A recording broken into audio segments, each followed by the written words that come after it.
Good morning students, आशीष sir.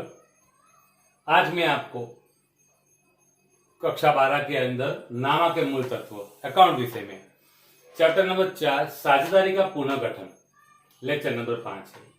मैं आज आपको एक नया टॉपिक सिखाऊंगा, जो टॉपिक चैप्टर नंबर 5 आगे का चैप्टर 5 साझेदारी का प्रवेश और उसके बाद का चैप्टर 6 साझेदारी की निवृत्ति या मृत्यु, इसके अंदर एक टॉपिक मोस्ट आईएमपी काम में आएगा।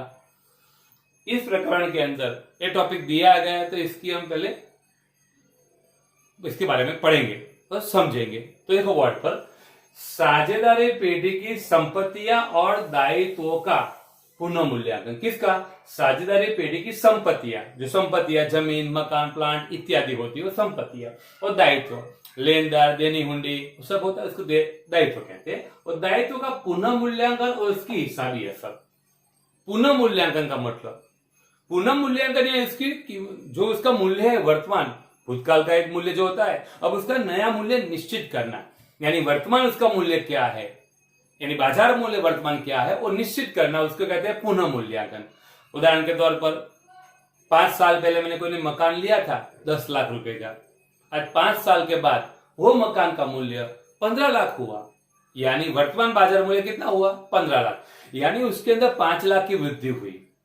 जरूरी नहीं कि संपत्ति में वृद्धि ही होगी, कोई संपत्ति में कमी भी होगी, लेकिन पुराना मूल्य दिया है उसके बदले में अब नया जो मूल्य निश्चित करते, जो जांच करते, वो उस मूल्य को हम उसकी पुनः मूल्यांकन कीमत, यानी कीमत कहेंगे, मूल्य कहेंगे, इसको कहेंगे पुनः मूल्यांकन कीमत।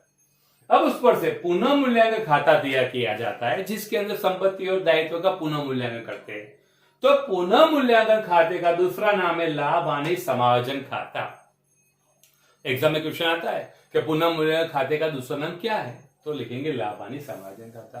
तो पुनः मूल्यांकन खाता क्या है उसका अर्थ समझते हैं, तो लिखा है संपत्तियां और दायित्व की पुनः मूल्यांकन की हिसाबी असर।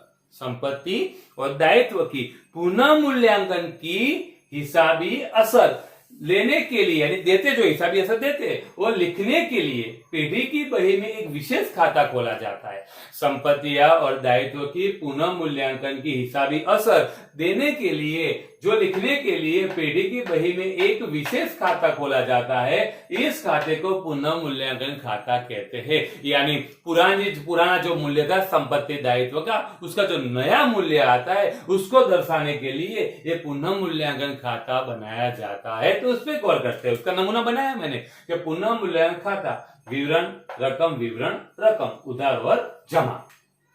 अब इसके बारे में हम अभ्यास करेंगे। तो बच्चों बोर्ड पे खास ध्यान देना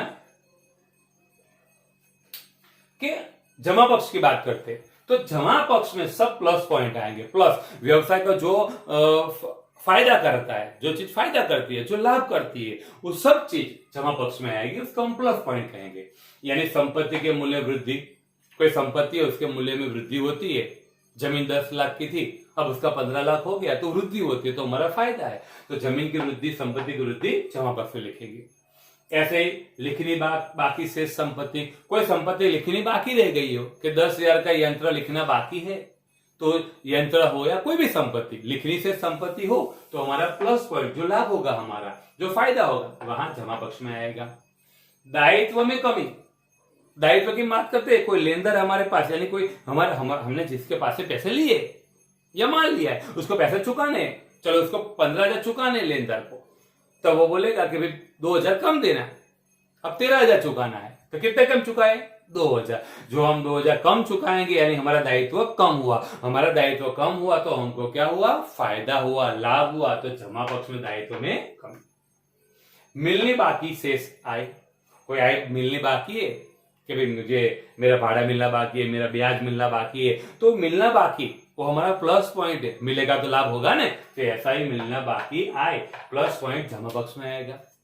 अग्रिम चुकाया खर्च, कोई खर्च अग्रिम चुकाते, तो अग्रिम चुकाते तो हमारा प्लस पॉइंट है, हमारे पैसे पड़े, हम सद्धर है, साहूकार है, हम साहूकार का मतलब हमारी संपत्ति ज्यादा है, दायित्व कम है, तो हमारे प्लस पॉइंट है, तो लाभ में आएगा अग्रिम चुकाया खर्च। और लास्ट में आएगा साझेदार के पूंजी खाते हानि, ये पुनः मूल्यांकन खाते जो जमा हानि होगी वो पूंजी खाते क्या हो जाएगी? उधार हो जाएगी।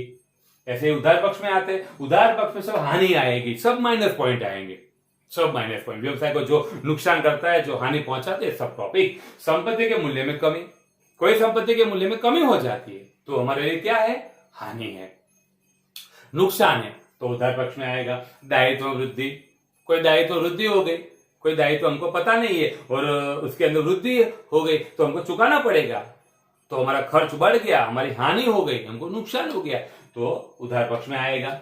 लिखना बाकी दायित्व, कोई दायित्व किसी के पास से बाजार से हमने उधार में माल की खरीदी की है, तो उधार खरीदी की है तो हमको पैसे चुकाने हैं, वो हमारे लेनदार है, लेकिन भूल गए हमको याद आया तुरंत कि भाई ये तो पैसे चुकाने बाकी है, तो दर्शाओ उसको, दर्शाएंगे तो पैसे चुकाने ही पड़ेंगे, नहीं दर्शाएंगे तो भी चुकाने पड़ेंगे, तो वो क्या है, हमारी हानि। तो लिखनी बाकी दायित्व, लिखना बाकी दायित्व।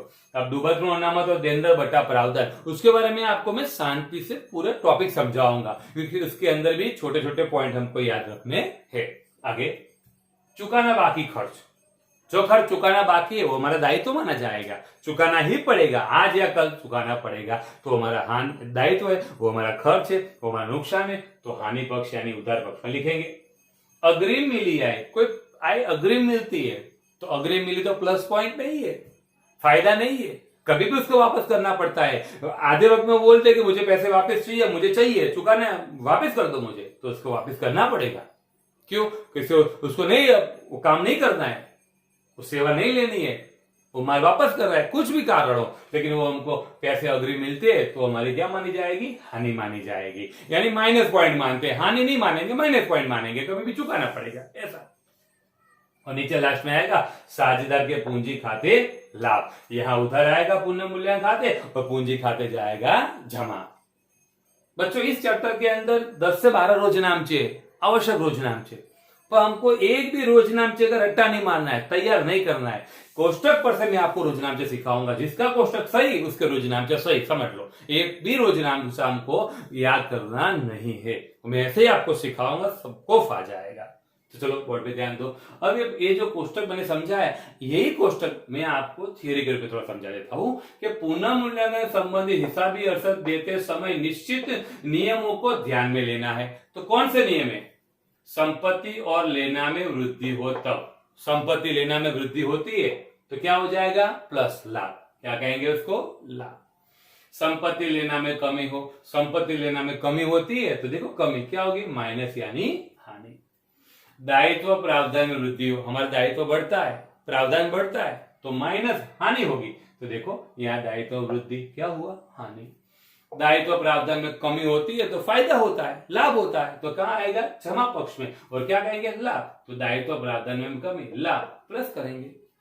नहीं लिखी संपत्तियां बही में लाए, संपत्तियां बही में नहीं लिखी लाते हो भी प्लस पॉइंट है, तो देखो यहाँ लिखा है लिखनी बाकी शेष संपत्ति, बाकी का मतलब शेष, एक ही मतलब, तो संपत्ति, तो इसको क्या कहेंगे, लाभ, तो क्या हुआ, लाभ। नहीं लिखे दायित्व बही में लाने पर, दायित्व नहीं लिखा है और बही में लाना है तो हमारा माइनस पॉइंट है, तो यहाँ आएगा कि लिखना बाकी दायित्व, क्या कहेंगे इसको, हानि यानी नुकसान। अब शॉर्टकट, जिस वस्तु से पेढ़ी या व्यवसाय को लाभ होता हो तो जमा करो, प्लस करो। पेढ़ी को लाभ होता है तो क्या करेंगे, जमा करेंगे, प्लस करेंगे। जो वस्तु से पेढ़ी को व्यवसाय को हानि नुकसान होता है तो माइनस करो, उधार करो, माइनस और उधार करो। इतनी चीज याद रखना है, दो ही टॉपिक, फायदा लाभ करता है तो जमा और नुकसान हानि करता है तो उधार।